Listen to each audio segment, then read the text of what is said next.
The story begins with one of those scenes that warm the heart. The Duncan family is gathered to celebrate their daughter Kat's birthday. It's a light, loving moment filled with laughter and connection. William, the father, and Jen, the mother, smile with pride. Kat shines at the center of the celebration, and the bond between the three seems unbreakable. The happiness there feels almost tangible, the kind that seems like it could last forever. The next day, William and Kat share something that's just theirs, a love for sports. But that evening during dinner, her parents express a bit of concern. They've noticed that Kat's been focusing too much on sports and neglecting her studies. She responds with confidence, saying she can handle both, that she knows what she's doing and that she'll win the next game. She's full of life, and you can't help but believe in her. Meanwhile, on the other side of town, life is very different. In a club called the Dead Den, a gang known as the Feather Boys makes its presence felt. The atmosphere is tense and grim. The gang's leader, Don, is in the middle of a brutal attack. He beats a man to death without mercy. At that exact moment, his two sons arrive, Rory, the older one, already hardened by this dark world, and Danny, the youngest, still taking his first steps into crime. Danny declares that he wants to join the gang.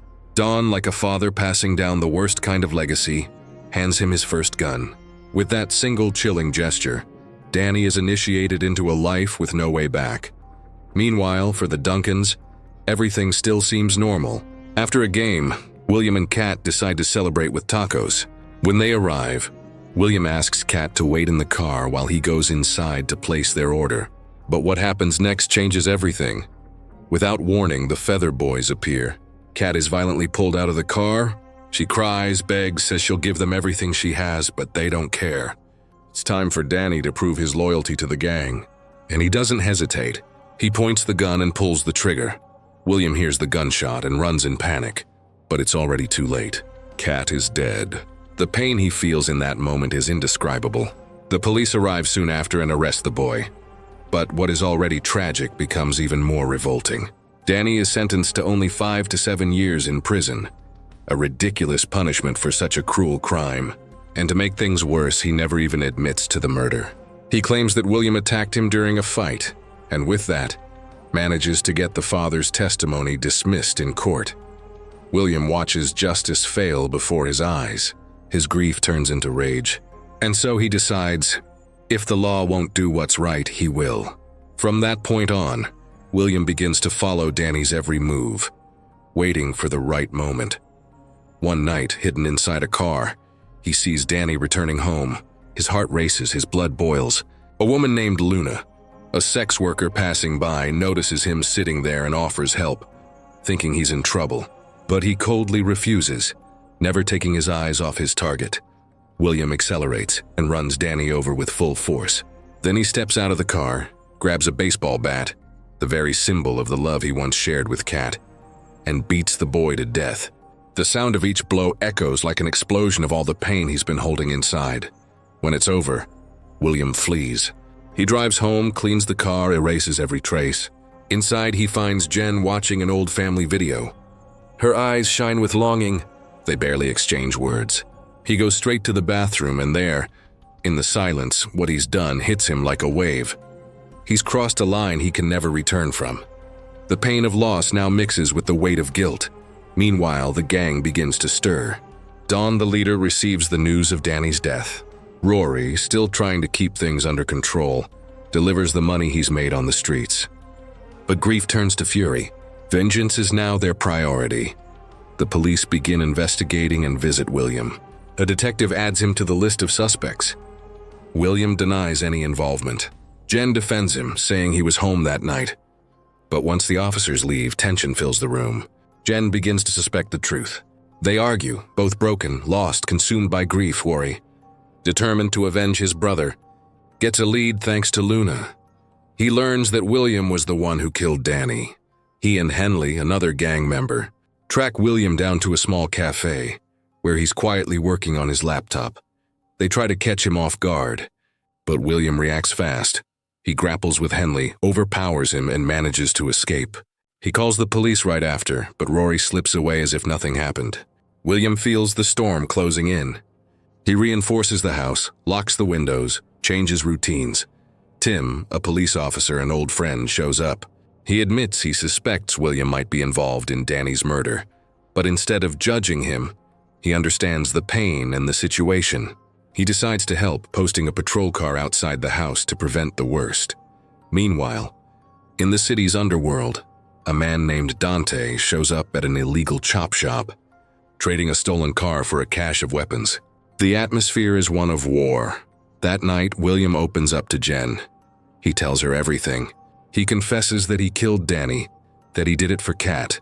She listens in silence, unable to react. But there's no time for that now. A bottle crashes against the house. The patrol car that was supposed to protect them is gone. Rory and Dawn storm inside. At first, it's eerily quiet, almost civil. But the tension grows quickly, and then everything erupts. Jen is shot. William is thrown to the ground, bleeding out. He manages to dial 911 before losing consciousness. He wakes up in the hospital, handcuffed to the bed, weak and disoriented. Then comes the news that completely destroys him. Jen didn't make it. The weight of everything crashes down on him. The loss of his daughter, his wife, the failure of justice, and now his own guilt. Shin visits him, the same friend who had once trusted him. He tells William that he survived what no one should have, and offers him a way out, to fake his death. If he wants any chance of moving forward, he must disappear. Still weak but determined, William begins to recover.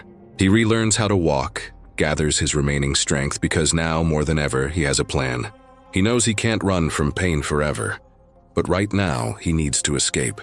Disguised in a janitor's uniform, he slips out of the hospital unnoticed. Free once again, he checks into a rundown roadside motel on the west side of the city. There, fate crosses his path with Dante, a troublemaker, sharp and restless. The next day, William withdraws his savings and bit by bit reveals pieces of his story. Dante listens closely, catching the key detail: William's connection to the Feather Boys. Instead of backing off, Dante offers to help. William hesitates, unsure if he can trust the man, but eventually agrees. Dante takes him to his workshop, a secret armory hidden behind a mechanic's shop, and shows him an impressive arsenal: pistols, rifles, ammo, and classic leather jackets. Everything's for sale. As they pick the weapons, Dante shares his own story. A brutal fight with the Feather Boys that left a scar on his shoulder and cost his cousin's life. The shared hatred binds them. William leaves the place with everything he needs: weapons, ammo, a car, and a clear plan forming in his mind. In an open field, he spends days practicing his aim. Every shot, every breath, he trains for precision. There won't be a second chance. When he finally feels ready, he makes one last stop. He visits the cemetery where Jen and Kat are buried. He stands there in silence, the pain raw and pulsing, and promises himself that he won't let the story end like this.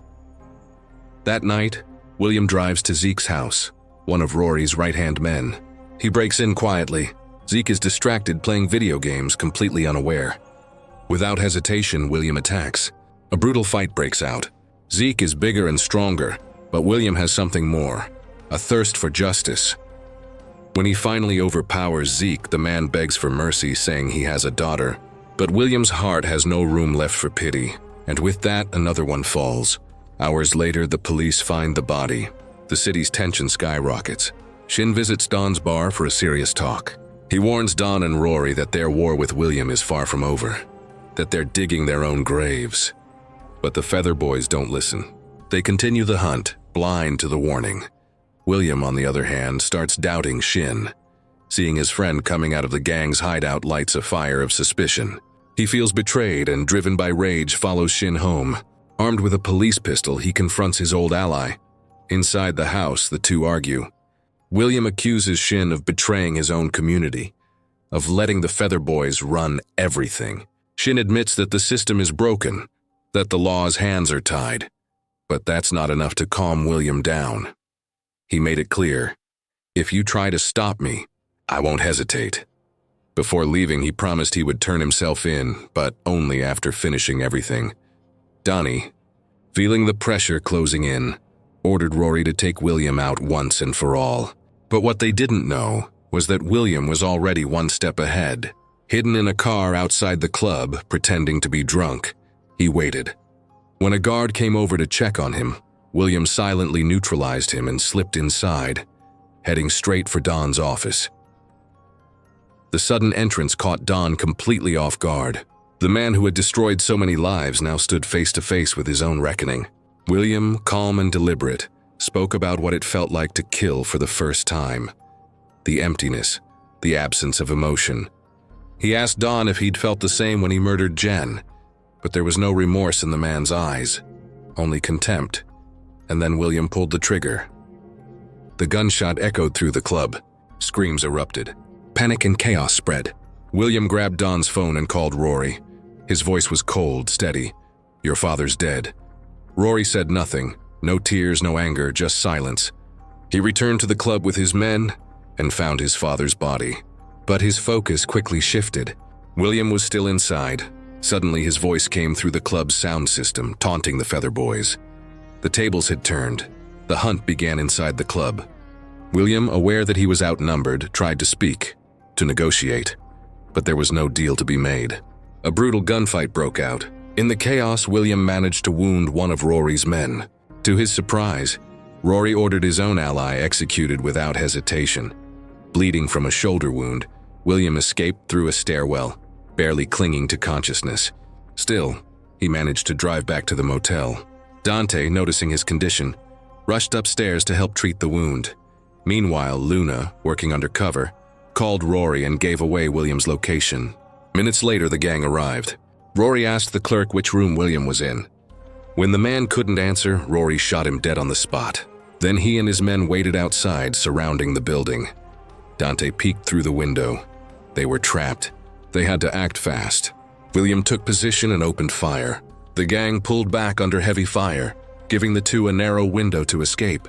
They bolted down the stairs, guns blazing, and jumped into a car parked outside.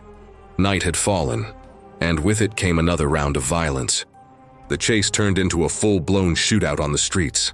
Amid the chaos, a desperate Dante called his old friend Roach, the man he once traded stolen cars with for weapons, and begged for shelter.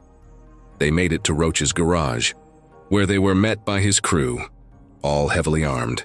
When Rory's men showed up, the shootout reignited. Roach's gang unleashed a barrage of bullets, forcing Rory's crew to retreat, but only briefly. Moments later, they stormed the place, guns blazing. What followed was a massacre, blood everywhere, bodies falling on both sides. Amid the chaos, Rory, badly wounded, saw Dante and William down as well. For a brief moment, the rage in his eyes faded. He broke down, weeping for Danny. He said the world was cruel, unfair, and in that instant, for the first time, both men shared something human. But William didn't let emotion win. As Rory knelt in despair, William grabbed a screwdriver and drove it into his neck. Rory's final look, one of pure hatred, burned into William's memory forever. Outside, police sirens sliced through the night. The entire block was surrounded. Inside, William and Dante stumbled through the wreckage, trying to find a way out. When the officers finally stormed the building, they found nothing short of a war zone. One thing was certain: the Feather Boys were finished.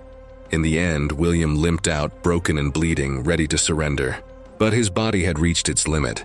Before he could take his final step toward justice, he collapsed. He died there, his mission complete. He had destroyed the gang that ruined his life. But like every tragic hero, he paid the highest price. This is the end. If you got this far, comment chicken. Sign up to help an unemployed person like. See you next time. Bye-bye.